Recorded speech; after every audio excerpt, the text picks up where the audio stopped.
Honestly, I have been strangely nervous this week because I know what I'm going to share today is really important for me, and maybe it can be very important for you too. But first of all, if you're new here, my name is Xiaoan Cao. I'm a writer and entrepreneur and just someone recently thinking a lot about personal growth, creativity, and how to truly live a more meaningful life. I want to share a book today that completely changed my view of life. I know this might sound a bit dramatic. I'm usually not the type of person who like to exaggerate things, but this book really have that kind of impact on me, so I want to share with you. And also, I think most of you might not heard about it before because actually the author of this book is a Taiwanese, and it doesn't seem to have an English translation. While the author of this book is called Jin Wei-chen. He's a Taiwanese entrepreneur, writer, and the founder of one of Taiwan's biggest business magazines. At first, I randomly ran into this book in a bookstore during the Chinese New Year, and the title of the book is just called There Is Only One Thing in Life.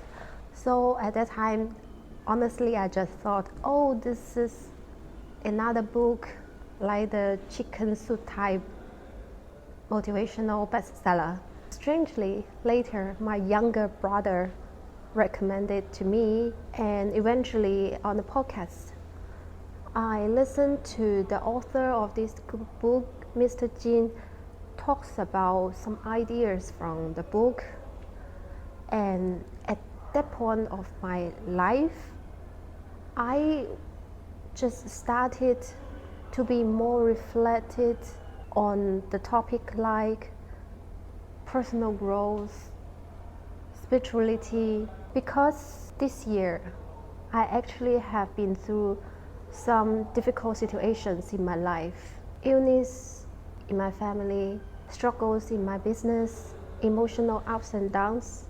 So when I listen and read this book, it's like something hit. It's like my perspective was completely changed. So the first thing that touched my heart is just one simple sentence. It's like this: we came to this world empty-handed, we leave empty-handed. All the things we are so obsessed right now, money, fame, status, reputations, we cannot take them away at the end of our life. The only thing we have in the end is just the version of ourselves. And of course, we hope that's the version of a better self. And this idea is just very impressive for me. Okay, now it's the lunch break, so it's better we go outside and continue. And I know you might think this sounds very familiar and a lot of people has said similar things about us, but honestly, if you haven't have a real idea of the reality of life, this idea might sound a little abstract for you.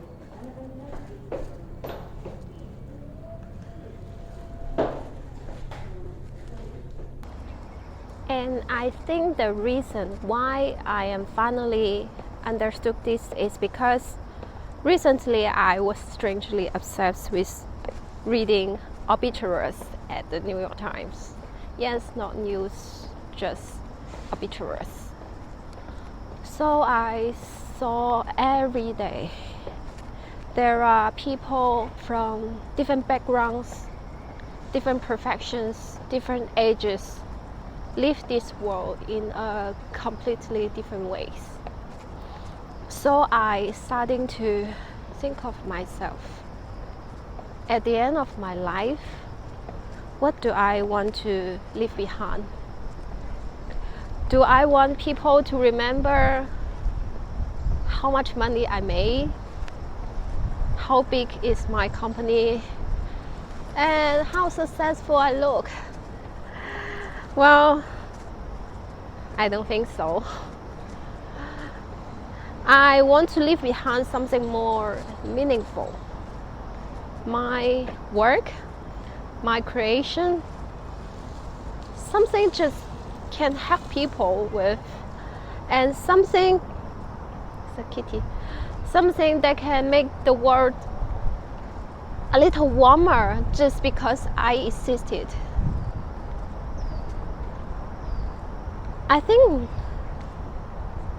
thinking about this is kind of make my life clearer, because a lot of times our anxiety or our stress is coming from we are evaluating our life from very narrow standards, just like numbers, status, opinions of other people. But at the end of the day, at the end of our life, what really matters is just the answer in our heart, isn't it? So then it comes to how to pursue happiness in our life. The book also talks about it, and it said actually most of the happiness in life comes from harmonious relationships. Yeah, I agree with that. And the author just summarized it in a very simple way, 2 sentences. No matter it's for your family, your partners, your co-workers, your customers, your relationship is just determined by 2 things. The first, do people genuinely like to be around you? Second, do people genuinely like to be more like you? It's just as simple as that. And I think it's very powerful. And by this, Mr. Jim A. Chen talks about the example of his company. And at a point, his magazine company is close to bankruptcy. Why? As he described that at that time, his company is full of what he described fake people. Everyone is writing in a very impressive, professional way instead of being sincere.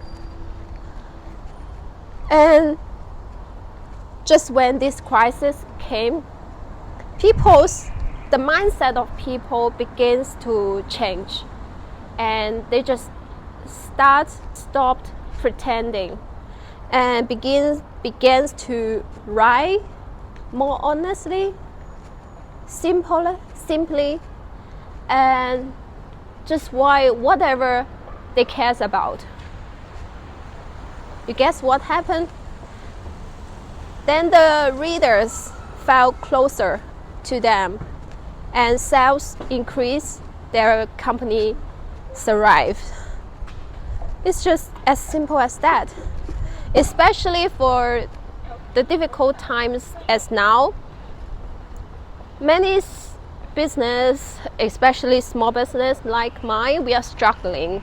So it's so easy for us to come to something like strategies, shortcuts. And something very important we usually forget is sincerity. Our customers can really feel it. And sincerity actually can attract people like a magnet. And as I read on, I started to reflecting on my own life day by day, not immediately, day by day. And I was becoming more scared because I begin to realize I myself have been living also like a fake person. Even on social media, I only show the polished version of myself. Even in front of the people around me, I seldom show the real emotions. I just hide it behind. Even for my e-commerce brand, I just keep copying what the other people said is effective. Cool advertisements, effective strategies. I never stand up and said, this is me, this is my brand, these are the things I genuinely believe in. I didn't have that courage. And the consequences is that I am living in such a fake mask. I will never have true confidence of myself. If I do not genuinely like myself, how can I expect the other people to truly connect with me? So that this is a very scary fact that I realize. I didn't expect this video to become this emotional. But anyway, there is something important Mr. Jin talks about, is that to really, the real self-respect is not about hating yourself. It's not about lowering your self-worth. It's really about realizing, oh, I could have lived better than this. Is to feel excited to change and feel energized to grow. So actually I am not that depressed now. On the contrary, I feel strangely hopeful because I feel that this is the moment. This is the moment of life, my life, that I can finally decided to live fully myself. Like, this is me. So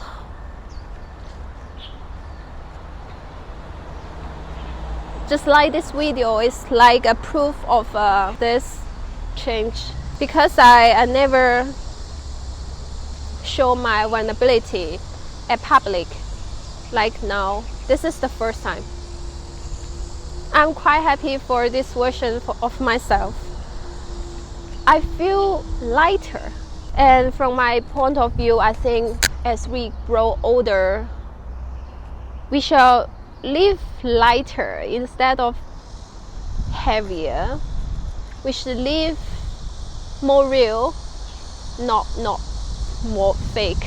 There are many things I can still want to share about this book and my reflections, but as said before, life can be very simple, so my video can be very simple too.